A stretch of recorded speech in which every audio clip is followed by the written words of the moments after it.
Welcome back नाजरीन। जैसा कि वक्फे से पहले बात कर रहे थे बासर यार खान साहब से, बासर यार खान साहब आपसे बात हो रही थी कि आप बता रहे थे कि ये जो उस वक्त एवेंटी की ज़मीन ये सेल की जा रही थी, फ़रोख्त की जा रही थी, प्लाट लगाए जा रहे थे, उस वक्त बिज़नेस कम्युनिटी ने आवाज़ इसके ख़िलाफ़ क्यों नहीं उठाई? तो ये एक बड़ा वैलिड आपका जो है ना वो नुक्ता है। तो आप ये बताइएगा कि उसके पीछे क्या, जिस तरह ख़ास तौर पे हमारे कुछ दोस्त हैं, जैसे मैं नाम लेना चाहूँगा, अभी वो अपोजिशन लीडर भी कहते हैं आमिर मिन्हाज साहब, और कुछ ऐसे दोस्त हैं कि वो कहते हैं कि जी ये जो अभी LOP NOC है ये फ्रॉड किया जा रहा है, हमारे साथ ज़्यादती की जा रही है। तो क्या ये उस वक्त मौजूद थे? इन्होंने भी कुछ बिज़नेस कम्युनिटी जो है, इन्होंने कोई प्लाट या इस मैनेजमेंट बॉडी का कोई हिस्सा रहे हैं? देखिए जी, मेरी इन लोगों से बिल्कुल ये गिला है, इन लोगों से सबसे, कि इन लोगों के पास नक्शे मौजूद थे, उसके अंदर अम्यूनिटीज के प्लाट इन लोगों को पता थे, ये बन रहे थे और ये बिक रहे थे, क्योंकि इनकी जेबों में पैसे आ रहे थे। इन्होंने आवाज़ नहीं उठाई इसके लिए।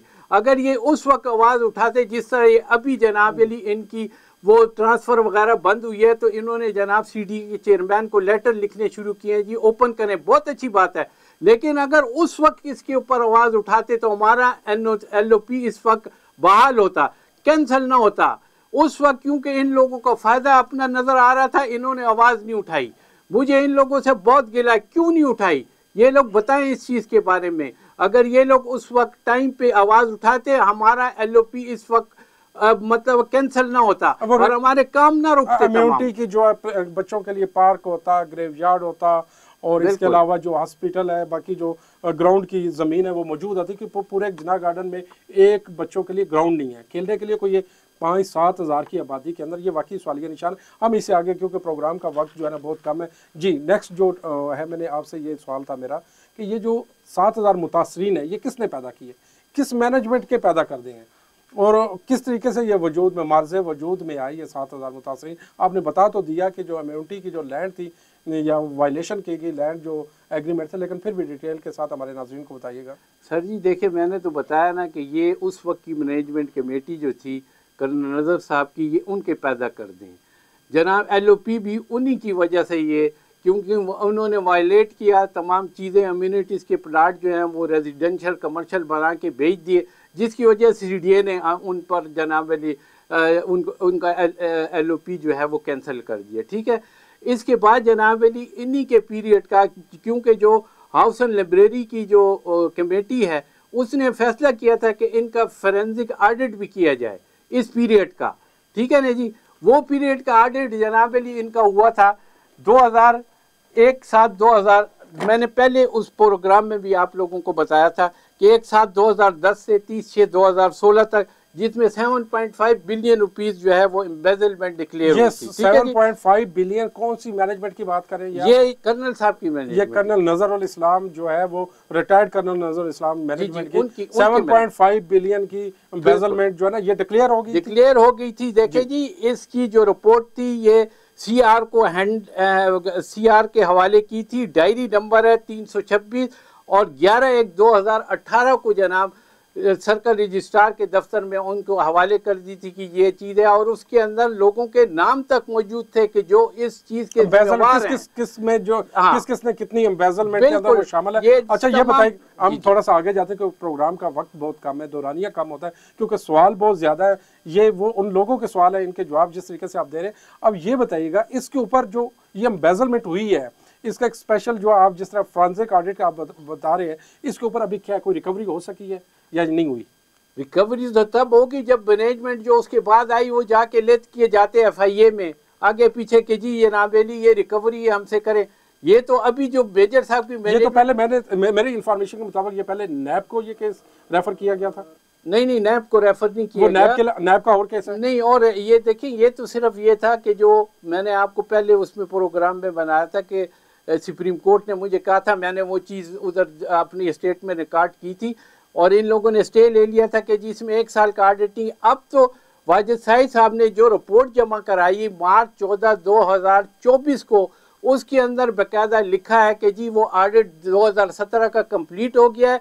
अब वो 7.5 बिलियन से 5 अरब रुपए पे आ गया। वो कैसे हुआ? पहले जो है ना वो 7.5 बिलियन था, अभी वो 5 बिलियन पे कैसे? उसमें 2017 का पीरियड उन्होंने ऑडिट नहीं किया था, 2016 तक किया था। इनका 2017 का पीरियड भी उसके अंदर था, लिहाजा वो जब उन्होंने किया तो वो एडजस्ट हो गए 2 अरब रुपया, उसमें अब 5 अरब रुपया। ये एडजस्ट जिस तरीके से होते हैं हमें भी पता है, आपको भी पता है, लेकिन हम इससे थोड़ा सा आगे चलते हैं कि ये जो कर्नल नज़र साहब है, वो कहते हैं, जब हमने उनसे इंटरव्यू किया प्रोग्राम में भी उन्हें बुलाया, वो तो कहते हैं कि ये जना गार्डन को, FECHS को संवारने वाला मैं हूँ, ज़मीनें यहाँ पे मैंने परचेज़ की, डेवलपमेंट मैंने की, इंफ्रास्ट्रक्चर मैंने बिछाया और लोगों की तकदीरें मैंने बदली।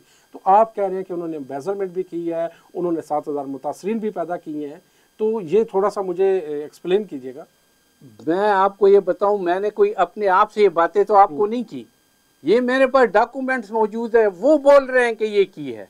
देखें कर्नल साहब के ये क्रेडिट ज़रूर उनको देंगे। देखें जो बात हकीकत है वो हकीकत है।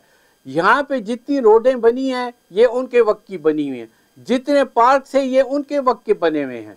ठीक है नहीं, तकरीबन पार्क जितने भी थे ना, यानी कि 1-2 कनाल से ऊपर तो पार्क है नहीं है। देखें जी, जो छोटे छोटे पार्क बने ये उन्हीं के वक्त के बने हुए हैं, रोडें उन्हीं के वक्त की बनी है। दूसरी किसी मैनेजमेंट ने इसमें जरा सा भी हिस्सा नहीं डाला।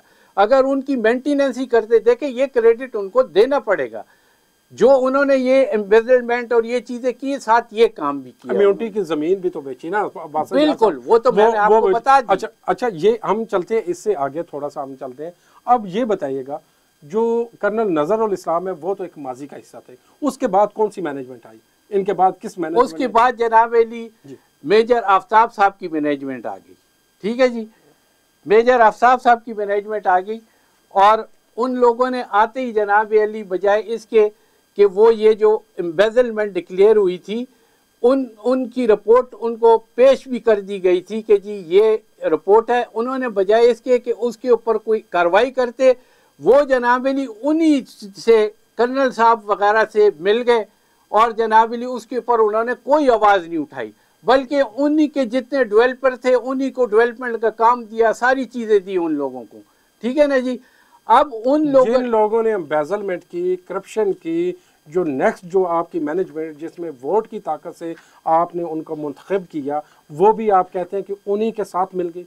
उन्हीं के साथ मिल गए, बिल्कुल। क्योंकि देखें, इन्होंने चाहिए ये था, इनका खजाना खाली था, इनको चाहिए था ना कि 7.5 बिलियन के ऊपर जोर लगाते कि यार ये रिकवरी करते, ये इनके पैसे थे, ये जनाबिल इन्होंने उसके ऊपर मुझे कोई एक बता दे, ये इनका कोई लेटर ये एक मुझे बता दे कि हमने लिखा हो। मैं यहाँ पे रो के एक सवाल मैं बड़ा ज़रूरी करूँगा आपसे।